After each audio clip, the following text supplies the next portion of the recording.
प्रधानमंत्री नरेंद्र मोदी ने आज सदन में अपने भाषण की शुरुआत में ही बोल दिया था कि उनके पास विपक्ष के हर सांसद द्वारा दिए गए बयानों का लेखा जोखा है।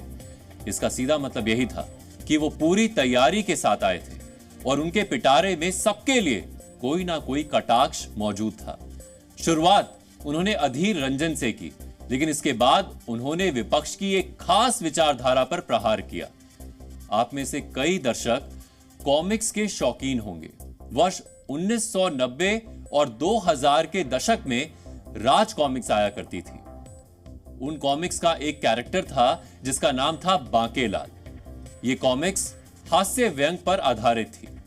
इस कॉमिक सीरीज का मेन कैरेक्टर बांकेलाल ही था, जो हमेशा अपने राजा के खिलाफ षड्यंत्र किया करता था। लेकिन उसको एक खास वरदान मिला था। इस वरदान को कहते थे कर बुरा हो भला। उसको यह वरदान था कि वो जिसका बुरा चाहेगा उसका भला हो जाएगा। आज प्रधानमंत्री नरेंद्र मोदी ने विपक्ष को वही बांकेलाल कैरेक्टर बना दिया। प्रधानमंत्री नरेंद्र मोदी ने विपक्ष पर तंज करते हुए कहा कि विपक्ष के लोगों को भगवान की तरफ से एक सीक्रेट वरदान मिला हुआ है। इस वरदान के तहत वो जिसका बुरा चाहते हैं उसका भला हो जाता है।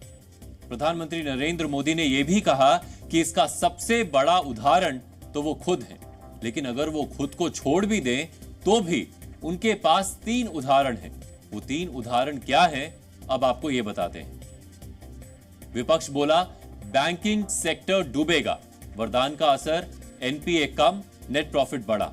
विपक्ष बोला एचएएल डूबेगा, वरदान का असर एचएएल का रेवेन्यू बढ़ा।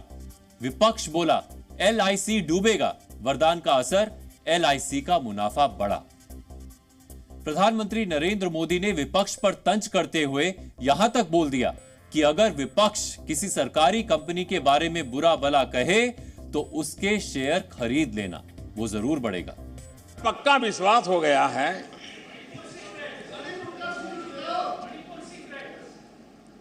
कि विपक्ष के लोगों को एक सीक्रेट वरदान मिला हुआ है। हाँ,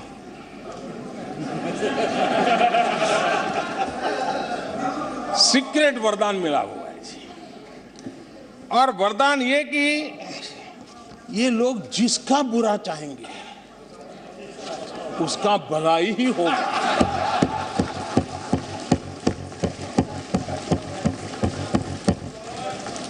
एक उदाहरण तो आप देखिए, मौजूद है। 20 साल हो गए, क्या कुछ नहीं हुआ, क्या कुछ नहीं किया गया, लेकिन भलाई होता गया। तो आपको बड़ा सीक्रेट वरदान है जी। और मैं 3 उदाहरण से ये सीक्रेट वरदान को सिद्ध कर सकता हूं जी। आपको ध्यान होगा कि इन लोगों ने कहा था बैंकिंग सेक्टर के लिए, बैंकिंग सेक्टर डूब जाएगा, बैंकिंग सेक्टर तबाह हो जाएगा, देश खत्म हो जाएगा, देश बर्बाद हो जाएगा, न जाने क्या क्या कहा था। और बड़े बड़े विद्वानों को विदेशों से ले आते थे, उनसे कहलवाते थे ताकि उनकी बात कोई न माने तो शायद उनकी मान ले। हमारे बैंकों की सेहत को लेकर के भांति भांति की निराशा, अफवाह फैलाने का काम इन्होंने पुरजोश किया। और जब इन्होंने बुरा चाहा बैंकों का, तो हुआ क्या? हमारी public sector banks net profit 2 गुने से ज्यादा हो गया। दूसरा उदाहरण, हमारे डिफेंस के हेलीकॉप्टर बनाने वाली सरकारी कंपनी एचएएल, ये एचएएल को लेकर के कितनी भली बुरी बातें इन्होंने करी थी। क्या कुछ नहीं कहा गया था एचएएल के लिए, और इसका दुनिया पे बहुत नुकसान करने वाली भाषा का प्रयोग किया गया था। और एचएएल तबाह हो गया है, एचएएल खत्म हो गया है, भारत की डिफेंस इंडस्ट्री खत्म हो चुकी है। ऐसा न जाने क्या क्या कहा गया था एचएएल के लिए। इतना ही नहीं, जैसे आजकल खेतों में जाकर के वीडियो शूट होता है, मालूम है ना? हाँ? खेतों में जाकर के वीडियो शूट होता है हाँ।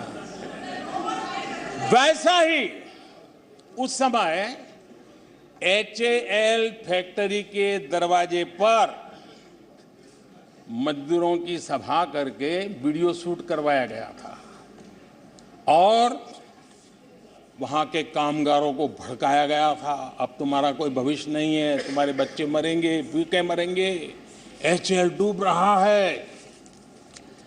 देश की इतनी महत्वपूर्ण इंस्टीट्यूट को इतना बुरा चाहा, इतना बुरा चाहा, इतना बुरा कहा कि वो सीक्रेट आज एचएएल सफलता की नई बुलंदियों को छू रहा है। जिसका बुरा चाहते हैं वो कैसे आगे बढ़ता है, मैं तीसरा उदाहरण देता हूं। आप जानते हैं एलआईसी के लिए क्या क्या कहा गया था? एलआईसी बर्बाद हो गई, गरीबों के पैसे डूब रहे हैं, गरीब कहां जाएगा, बेचारे ने बड़ी मेहनत से एलआईसी में पैसा डाला है। क्या कहें, जितनी उनकी कल्पना शक्ति थी, जितने उनके दरबारियों ने कागज पकड़ा दिए थे, सारे बोल लेते थे वो, सारे बोल लेते थे। लेकिन आज एलआईसी लगातार मजबूत हो रही है। शेयर मार्केट में रुचि रखने वाले को भी ये गुरु मंत्र है कि जो सरकारी कंपनियों को ये लोग गाली देना, आप उसमें दांव लगा दीजिए साहब, अच्छा ही हो जाएगा। बहुत से लोग प्रधानमंत्री नरेंद्र मोदी के इन दावों का सच भी जानना चाहते होंगे, तो हम आपको इससे जुड़े कुछ फैक्ट्स बताना चाहते हैं।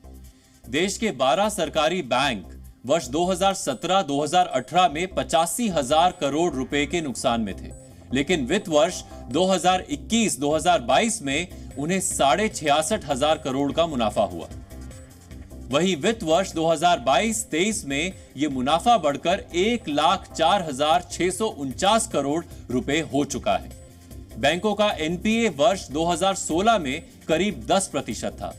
क्रिसिल की रिपोर्ट के मुताबिक वित्त वर्ष 2023-24 के अंत तक यह एनपीए घटकर 3.8% रह जाएगा, जो पिछले 10 वर्षों में सबसे कम है। एचएएल की बात करें तो जून में प्राइम मिनिस्टर मोदी की अमेरिकी यात्रा के दौरान एचएएल और अमेरिका के जनरल इलेक्ट्रिक के बीच फाइटर जेट इंजन बनाने के लिए करार हुआ है। यही नहीं, जिस एचएएल की मार्केट वैल्यू वर्ष 2020 में 12,000 करोड़ थी, वो वर्ष 2023 में करीब दोगुनी होकर 23,500 करोड़ से ज्यादा हो गई है। एलआईसी को विपक्ष ने बर्बाद कंपनी बता दिया था, लेकिन एलआईसी का मुनाफा पिछले 3 वर्षों में कई गुना बढ़ चुका है। वर्ष 2020 में एलआईसी को 2,710 करोड़ रुपए का मुनाफा हुआ था।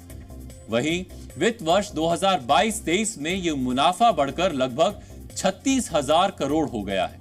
इसी तरह एलआईसी की मार्केट वैल्यू जो वर्ष 2020 में लगभग 1,000 करोड़ थी, वो अब 46,000 करोड़ से ज्यादा है।